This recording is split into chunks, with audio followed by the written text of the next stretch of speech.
The first time I ever had sex was a lot like the last time I had sex. It was real sad and embarrassing.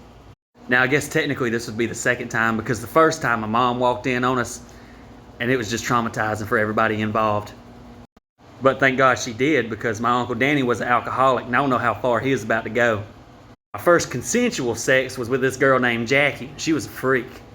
She was telling me all this nasty stuff she wanted me to do to her. I was like, Jackie, I don't know how to do sex like that.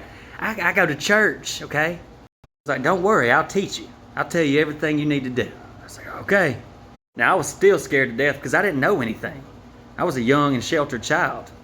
I mean, the closest thing I'd even seen to porn at this age was the dry humping scenes on The Young and Restless. And I'll tell you straight up, it's pretty hard to hold an erection, much less beat off in the same room as your grandmother, but motherfucker, I did it. But anyway, me and Jackie get into her bedroom and we take her clothes off, and I'm super nervous. But then I see her boobies and I'm like, I'm about to bust. So at this point I knew I was gonna have to make it quick. So I said, just tell me what you want me to do to you, Jackie. She's like, I want you to kiss my neck, twist my nipples, smack my ass, choke me a little, and maybe pull my hair. And I was like, damn, bitch, are you a bop it?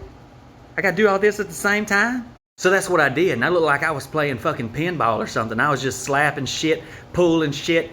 And she's like, no, I want you inside me while you do it.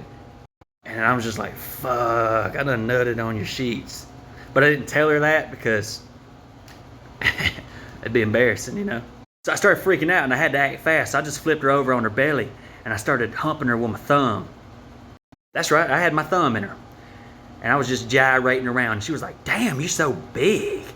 What the fuck? Who's she been sleeping with? Jiminy Cricket?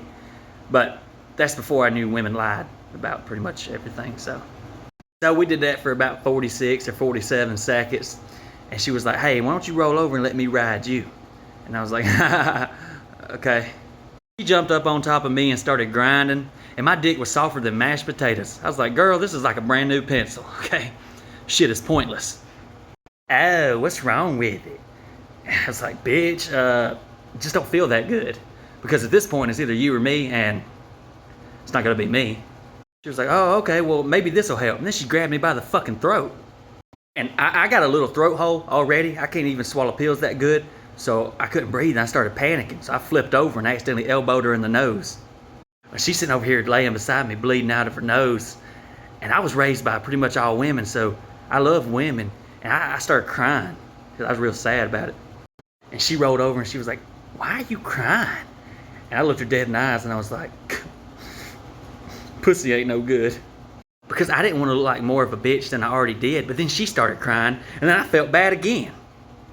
Just as I was thinking, man, I need to get up and go, she got out of bed and the bed sheet was stuck to her back where the jizz was, and she looked like some kind of naked superhero that just got her ass beat. I just remember being so relieved when I saw that. I was like, yes! There's no way she'll tell her friends this shit. And she didn't, but she did end up telling her entire family, which made for a lot of awkward Thanksgivings.